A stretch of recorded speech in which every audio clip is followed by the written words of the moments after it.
And I'd like to start by talking about, if you'll recall, in 2010, Arizona passed, at times, passed the most controversial immigration law today, and also it's a hot button issue for that year.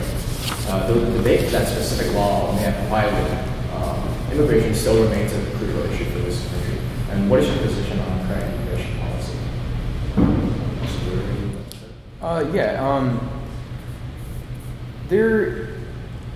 The current immigration policy right now is probably a little bit too strict.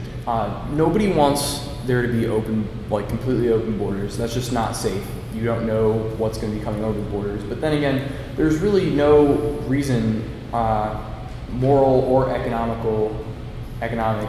to restrict immigration. Economic studies show that immigration increases output and is generally very healthy for economies. There are very few negative effects of immigration on the economy, and there's really no moral stance to deny people the freedom to move from one country to another. I think, as with most people, that the current immigration policy needs to be relaxed and made into a more open process. Sure. Great. The president's view on immigration is he supports the DREAM Act, which has been a much discussed bill over the past few years that Congress billed to pass a couple of years ago. And what this act basically says is that young immigrants who were brought to this country when they were very little, their parents immigrated here illegally, if they attend schools here, if they've grown up here, if they attend a college or university or serve in the military, that they should have a path, not automatic citizenship, but a path to citizenship, meaning that if they work hard and play by the same rules as everyone else, they should be given the same chance at citizenship. Unfortunately, this wasn't passed, but the president's still very much in favor of this. And as was pointed out earlier, we need these immigrants. We need them because they're going to help lead my generation, and they're going to be the next leaders in this country. And one of the things that he did to kind of prolong the deportations recently, to kind of wait until we can bring this bill back up again, is that he offered a 2-year deferment from deportation for young immigrants across this country. It's very similar to the DREAM Act, but it doesn't give a pathway to citizenship. And I think the premise behind what I am stating is we have millions of illegal immigrants in this country, and it is not feasible for us to deport them all. We have to come to grips with the fact that we are going to have to fix the system, or else live with the fact that we have this many people in our nation. And I think our goal should be, when we're looking at deportations, is to focus our efforts so that we're deporting criminals and not deporting people who are hardworking here. What often happens is that criminals are not deported, while families who are living at very low wages, whose kids are in schools, they're the ones who end up getting deported. We need to fix that, and we need a system where people, good, honest, hardworking families who have lived here their entire life, have the same opportunity as everyone else, the opportunity to become citizens, and if they pledge allegiance to our flag, we need to use their talent, and we need to use them to move this country forward. So I would just start by outlining the Romney Ryan position on immigration, and that is that we do need to uphold the laws that are already on the books. There are numerous laws throughout our code, both federally and at state levels, that need to be upheld.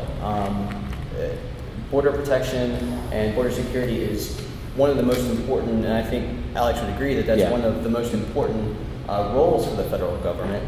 And so we just need to make sure that we're upholding the laws that are already on the books. Secondly, the Romney Ryan plan would speed up the process of legal immigration. It would do so by cutting regulation within the bureaucracy.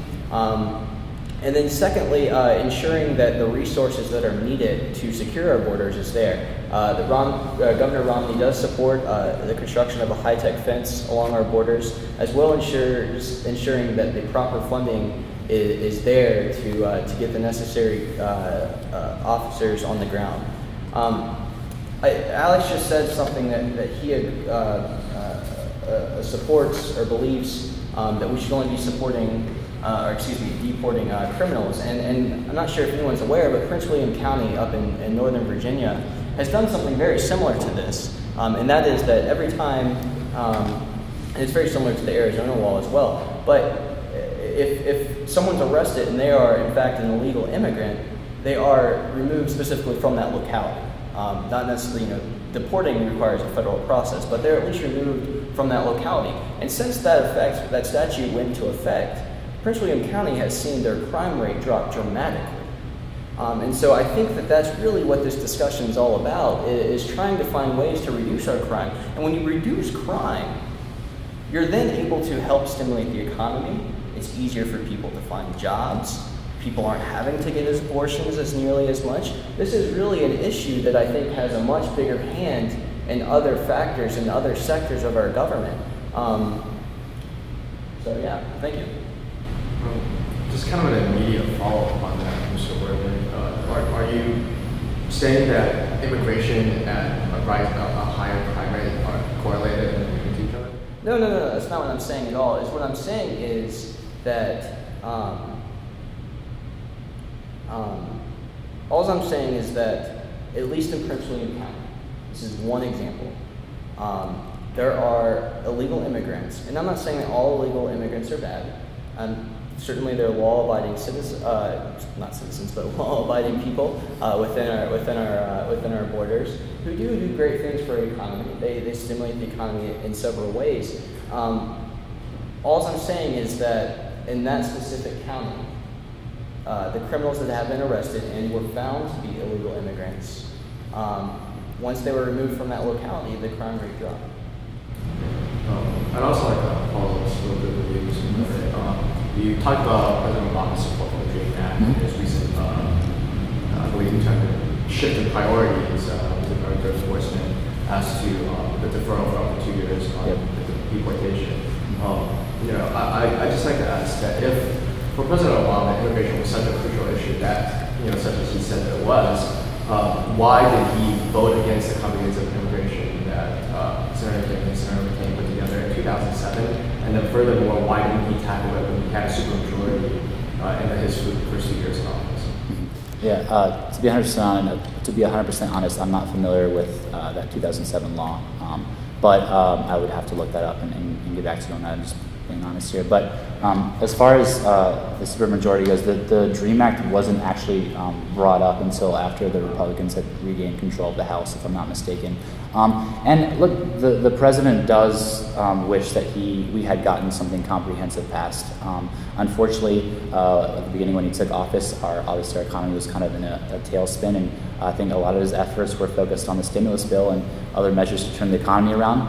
And so, the president does wish that he had gotten something done. But as I mentioned earlier, I think the true sign of a leader is that when you can't get something done in Congress, you don't just accept the fact that we couldn't do anything to help illegal immigrants. He actually, with the deferment that I mentioned, was an executive order that he passed in order to give kind of a temporary relief to these immigrants. So I think the Latino community was a little bit disappointed, but at the same time they respected the fact that he had the courage, after the DREAM Act wasn't passed, to pass at least a deferment so that we can continue to have this debate so that innocent people are not deported.